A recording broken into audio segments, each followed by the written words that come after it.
My name is Irene Hewlett, and I am 32 years old. For the last 5 years, I have been a ghost to my own family.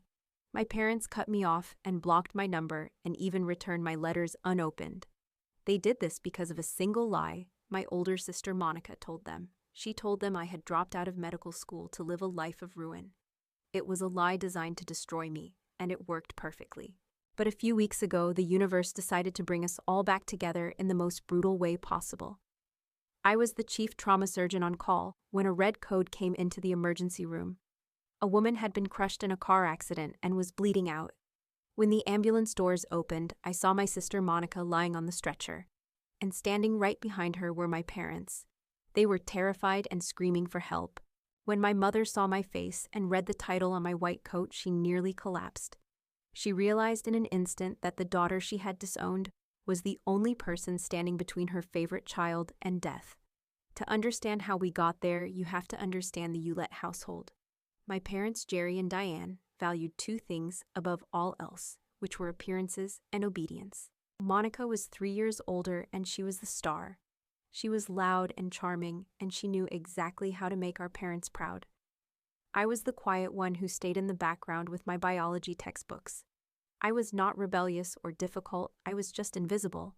I remember when I was in 8th grade and I made it to the state science fair. It was a huge achievement for me. But that same weekend, Monica had a small part in a community play. My parents did not even hesitate. They went to her play and left me to find my own ride to the fair. When I came home with a second-place ribbon, my father did not even look at it. He just told me it was nice and went back to watching television. I realized then that if I wanted them to notice me, I had to be undeniable. I poured my entire soul into my education.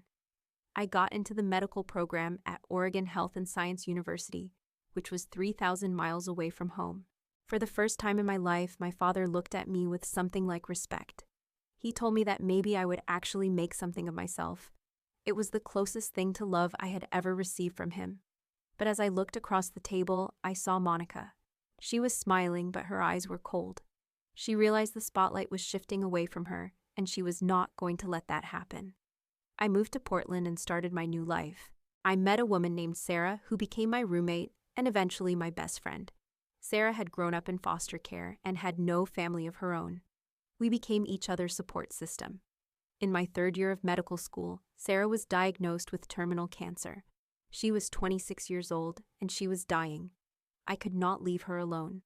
I went to the dean and filed for a formal leave of absence to be her caregiver. It was all official, and my spot in school was safe. I called Monica to tell her what was happening. I thought I could trust my sister. I told her about Sarah and the leave of absence, and I asked her to keep it between us so our parents would not worry. Monica's voice was so sweet. She told me she was proud of me and promised to keep my secret.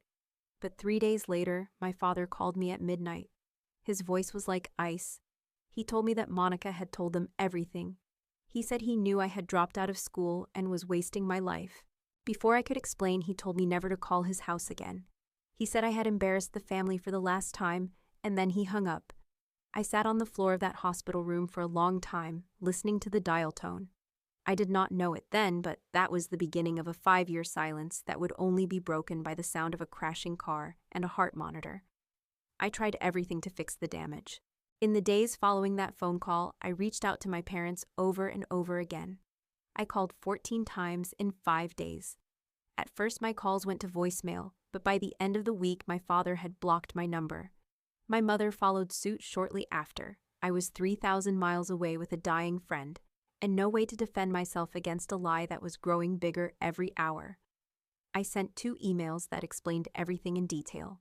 I attached the PDF of my official leave of absence and included the direct phone number of the dean of the medical school. I even gave them the name of the oncologist who was treating Sarah. I thought that if they saw the facts, they would realize Monica had made a mistake. But they did not want facts. They wanted to believe the version of the story where Monica was the loyal one, and I was the failure. Neither email received a response. I decided to write a long letter by hand, and I sent it through priority mail so I could track it. When I saw the tracking notification that it had been delivered, I felt a small spark of hope. But 5 days later, that letter arrived back at my apartment in Portland. It was unopened. Across the front of the envelope, someone had written, "Refused," in thick, black ink. I recognized the handwriting immediately. It was my mother. She had not even opened the envelope to see my side of the story. I reached out to my Aunt Ruth, who was the only person in the family who treated me with kindness. Ruth called my father that night to try and talk sense into him. She told him about my grades and the leave of absence, but my father told her to stay out of it. He told her I had made my bed, and now I had to sleep in it. He was so convinced by Monica's lies that he treated the truth like it was a personal insult. On the 6th day, I stopped calling, not because I did not love them, but because I finally understood that they had made a choice. They did not want the daughter who worked hard and stayed quiet. They wanted the drama and the perfection of the image Monica provided. I realized I was fighting for a place in a home that did not exist anymore. Sarah died on a cold Sunday morning in December. There was no one in the room but me. I watched the winter light come through the window as her breathing stopped. I was the one who had to call the funeral home and the one who had to sign the papers. I organized a small service, and 6 people showed up. I stood at the front of a chapel and read a eulogy to rows of empty pews. No one from my family called to check on me. No one knew that the friend I had sacrificed my reputation for was gone. That night, I sat alone in our apartment and looked at Sarah's copy of our medical textbook. Tucked inside was a yellow sticky note she had written weeks before. It said, "Finish what you started, Irene. Become the doctor I know you are, and do not let anyone tell you who you are." Those words became my new religion.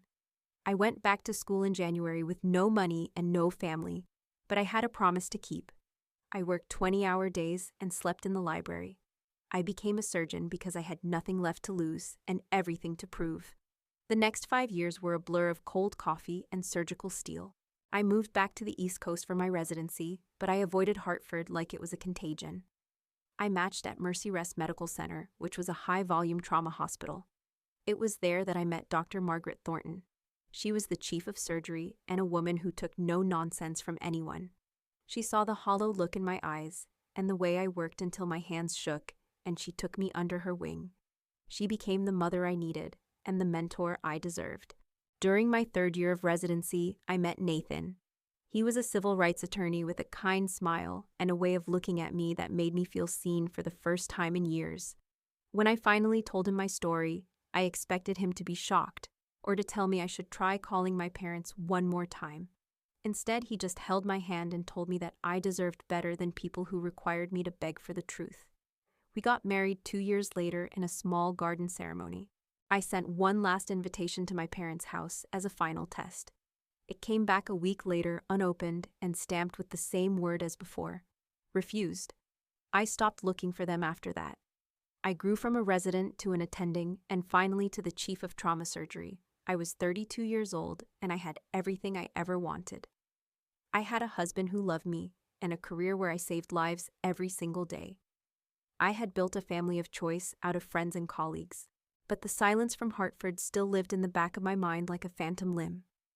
I knew from Aunt Ruth that Monica was still the golden child. She had a job in marketing and was living the life our parents loved to brag about. I did not know that Monica had been keeping the lie alive all those years. Whenever my name came up at holiday dinners, she would tell our parents that she had tried to call me but that I was still lost, or that I had told her to never call again. She made herself the bridge that I had supposedly burned. She kept them angry so they would never think to look for the truth. She needed to be the only daughter so she could keep the light all to herself. Everything changed on a rainy Tuesday night in January. I was in my office finishing charts when my pager went off for a level 1 trauma. The report said it was a high-speed motor vehicle accident with a female passenger in critical condition. She had a ruptured spleen and massive internal bleeding. I ran down to the trauma bay and prepared my team. I was in my zone with my mask on and my heart focused on the task. The ambulance doors swung open and the paramedics rushed the stretcher inside. I looked down at the patient and felt the world tilt. It was Monica. She was pale and covered in blood and her breathing was ragged. But the shock did not stop there. Running behind the stretcher were my parents. My father was shouting at the nurses to save his daughter, and my mother was sobbing so hard she could barely stand. They were right there, just 3 feet away from me. They looked older and smaller than I remembered. They did not recognize me at first. I was covered in surgical gear, and my face was mostly hidden. I turned to my team and gave orders in a voice that was steady only because of years of training. I told them we were going straight to the operating room. My father grabbed my arm as we started to push the stretcher. He begged me to tell him she would be okay. He called me doctor and looked at me with a desperate respect he had never shown his own daughter. I did not say a word. I just looked him in the eyes and headed for the surgery. I spent the next 4 hours inside a theater of blood and silence. Monica was broken in ways that were hard to describe. Her spleen was a mess, and her liver was bleeding from a deep laceration. Every time I reached for a clamp or a suture, I had to remind myself that this was not a person who had spent years trying to erase me. This was a patient. This was a life that I had sworn an oath to protect. I did not allow myself to feel anger or grief. I only allowed myself to be the surgeon. My team worked like a machine around me. We replaced unit after unit of blood as her blood pressure crashed and then stabilized. There was a moment halfway through where her heart stopped. The room went cold. I performed the compressions myself, and I counted the seconds out loud. I remember thinking that if she died now, the lie would die with her, and my parents would never know the truth. But I did not want her death. I wanted her to live, so she would have to look me in the eye. After a desperate struggle, her heart started again. We finished the repair and closed the final layer of skin. As I stepped away from the table and pulled off my bloody gloves, my hands finally began to shake. I went into the scrub room and splashed cold water on my face. I looked at the woman in the mirror and saw the little girl who used to wait on the porch for parents who never looked at her. I realized that the woman I had become was more powerful than the family that had discarded me. I walked out into the waiting room. It was nearly 4 a.m, and the fluorescent lights were harsh. My parents were sitting in the corner clutching each other. When they saw me coming, they both stood up. They still did not know who I was. My father rushed forward and grabbed my hands. He thanked me for everything and asked if his daughter was going to live. He looked at my name tag, but his eyes were blurry with tears. I stood there for a long moment, letting him hold my hands. Then I reached up and pulled down my mask. I took off my surgical cap and let my hair fall down. I saw the moment the recognition hit him. It was like watching a building collapse. His hands dropped away from mine, and he took a step back. He looked at my face and then down at the badge on my chest, which read, Dr. Irene Ouellette, Chief of Trauma Surgery. My mother let out a sound that was half a scream and half a sob. She whispered my name and reached out, but she stopped herself. The silence in that waiting room was heavier than any words we had spoken over the last 5 years. My father's mouth opened and closed, but no sound came out. He was looking at the daughter he thought was a failure, and he was seeing the person who had just pulled his favorite child back from the grave. I kept my voice flat and clinical.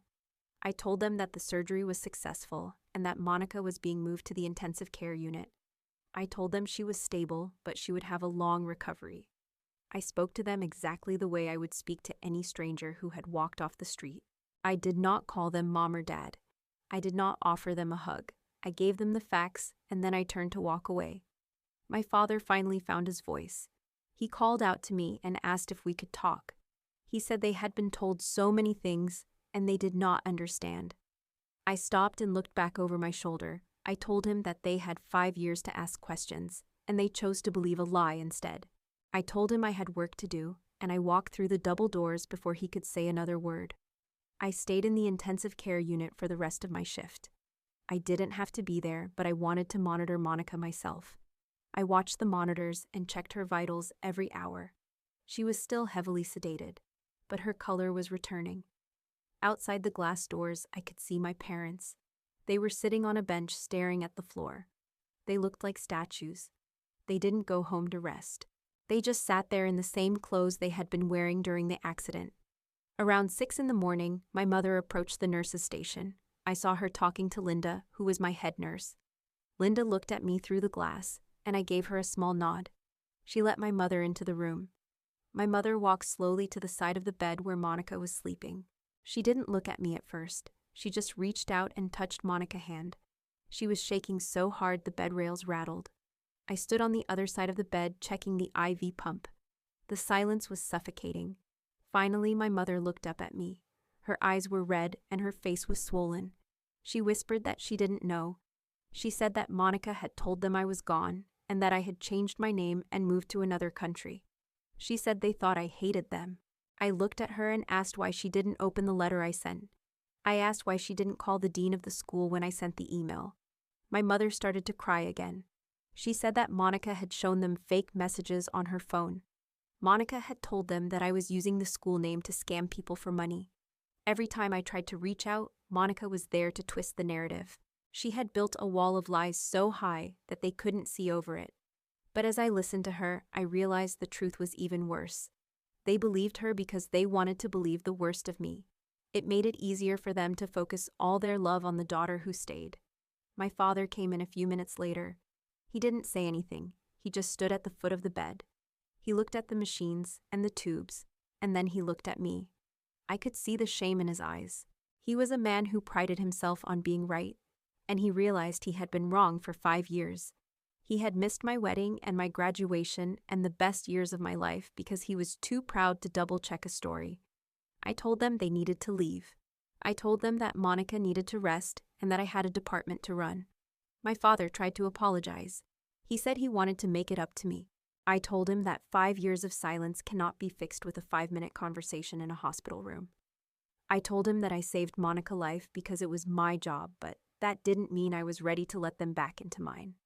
As they walked out, I saw my Aunt Ruth coming down the hallway. She had heard about the accident and rushed over. When she saw my parents, she didn't hug them. She walked straight past them and came into the room to give me a hug. She looked at my parents and told them that the truth was always there if they had cared enough to look for it. She told them she had tried to warn them for years, but they had chosen to listen to a snake instead of a saint. I watched through the glass as my parents walked toward the elevator. They looked broken, but I didn't feel the satisfaction I thought I would. I just felt tired. I looked down at Monica and saw her eyes flutter. She was starting to wake up. The moment of reckoning was finally here. Monica fully regained consciousness late that afternoon. The room was quiet except for the hum of the ventilator, which we were about to remove.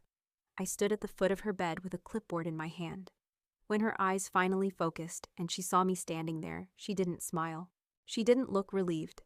Instead, a look of pure terror crossed her face. She tried to sit up, but the pain from her incisions forced her back down. She gasped, and her hand went to her stomach where my stitches were holding her together. I told her to stay still. I told her that she was in the hospital and that she had been in a very serious accident. I spoke in the same professional tone I had used with our parents. She looked at my white coat and then at the badge that identified me as the chief of surgery. I watched as she realized that her entire world of lies had just collided with reality. She whispered my name, and her voice was thin and cracked. She asked if our parents were there. I told her they were in the waiting room. I told her that they knew everything. I watched as she closed her eyes and a single tear ran down her face. She didn't ask for forgiveness. She didn't try to explain. She knew that there was no way to spin this. I asked her why she did it. I asked her why she spent 5 years making sure our parents hated me. She was silent for a long time, and then she said that she was afraid of being the second best. She said that once I got into medical school, everyone stopped talking about her and started talking about me. She couldn't handle being the daughter who was just fine, while I was the daughter who was brilliant. It was such a small and pathetic reason for so much destruction. She had traded her sister and my family for 5 years of being the center of attention. I told her that while she was busy playing the victim, I was busy saving lives. I told her that the only reason she was breathing right now was because the sister she tried to destroy was the only person who could fix her heart. I saw the shame wash over her, and for a moment I almost felt sorry for her. But then I remembered the unopened letters and the returned wedding invitation. Our parents came into the room a few minutes later. They didn't go to her side to comfort her. They stayed near the door. My father looked at Monica with a coldness I had never seen him direct at her before. He told her that he had seen the records. He told her that he had talked to Aunt Ruth and that the school had confirmed I never dropped out. He asked her how she could look them in the eye every day and tell them I was a failure while she knew I was becoming a surgeon. Monica started to sob.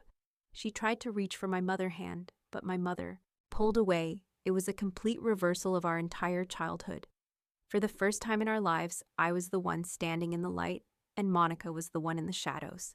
But I didn't feel like a winner. I just felt the weight of all the time we had lost. I told them all that this was not a place for a family drama. I told them that Monica needed to recover and that they needed to leave so the nurses could do their jobs. As I walked out of the room, I felt a hand on my shoulder. It was my father. He looked at me with tears in his eyes and asked if I would come over for dinner when I was finished with my shift. He said they wanted to start over. I looked at him and I realized that he still thought he could fix 5 years of trauma with a home-cooked meal. I told him that I had a life and a husband and a home of my own. I told him that I wasn't the little girl who needed his dinner anymore. I told him I would think about it, and then I walked away toward the operating room where another life was waiting to be saved. The next few days at the hospital were a strange blur of professional duty and personal silence. I checked on Monica every morning during my rounds. I made sure her pain was managed and her recovery was on track. I did everything for her that I would do for any other patient, but I did not offer her a single word of sisterly comfort. I saw my parents sitting in the cafeteria or pacing the hallways. They tried to stop me every time they saw me. They brought me coffee and they brought me flowers, but I had them placed in the nursing station for everyone to share.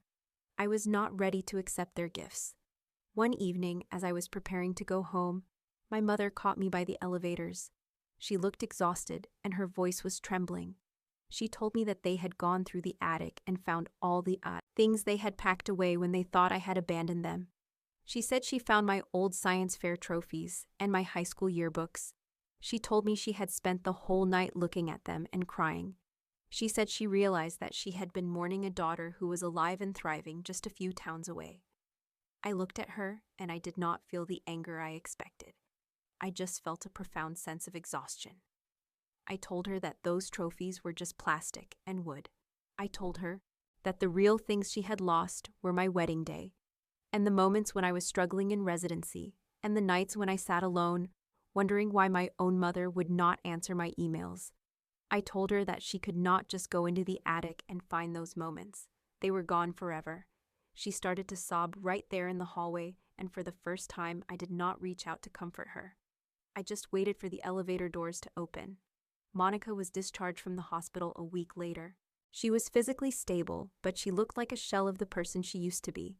The confidence was gone, and the charm had vanished. My parents took her back to their house in Hartford to recover.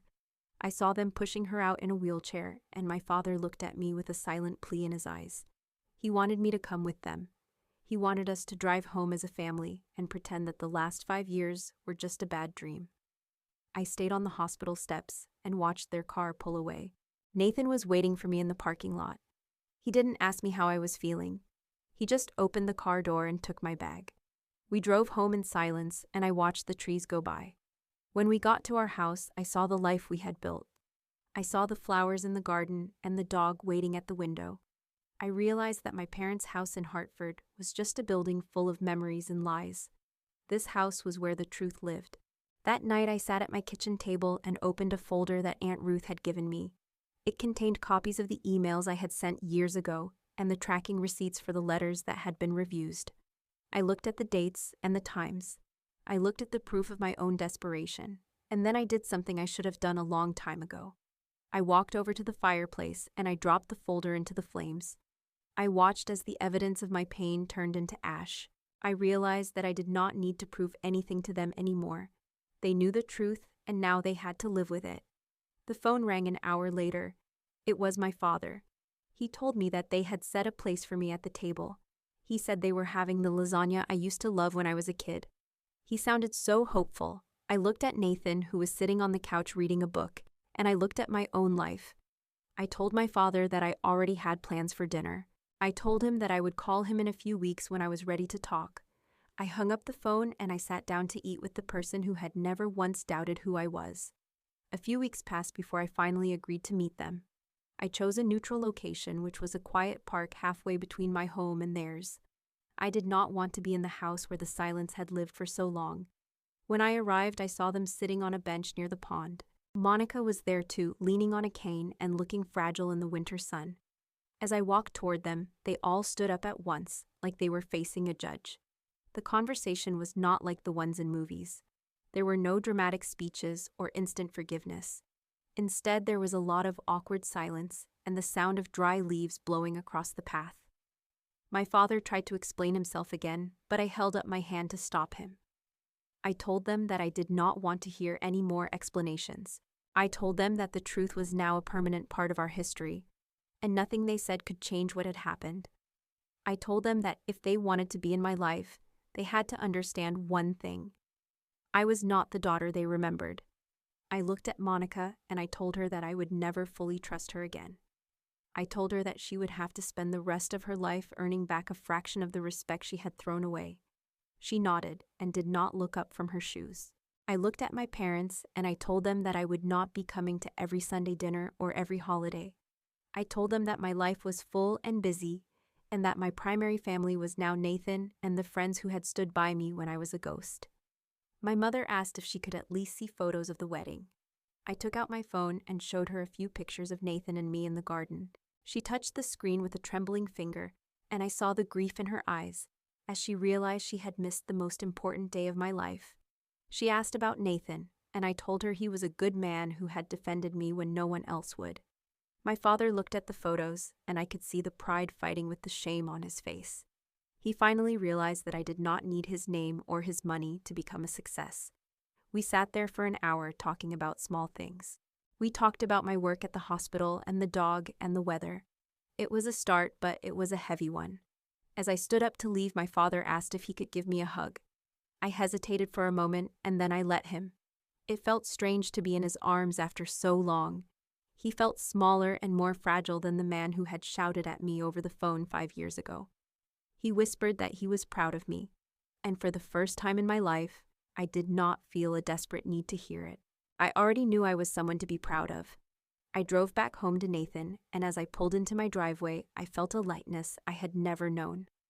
I realized that the 5 years of silence had been a tragedy, but they had also been a forge. They had burned away the girl who was always seeking approval, and they had tempered the woman who could save lives and stand on her own. I was no longer the invisible daughter or the failure from Hartford. I was Dr. Irene Ouellette, and I was the architect of my own destiny. I still see them occasionally. We go for coffee or meet for a walk in the park. My parents are in therapy now, trying to understand why they let a lie destroy their family. Monica is trying to rebuild her life, but she is no longer the center of attention. The balance of power in our family has shifted forever. The truth did not just set me free. It built a wall of boundaries that protects the life I worked so hard to create. I looked back at the park as I drove away and saw them still sitting on the bench watching my car disappear. I realized that I had given them a gift, which was the truth. What they did with it now was up to them. My life was waiting for me, and for the first time I was walking toward it without looking back.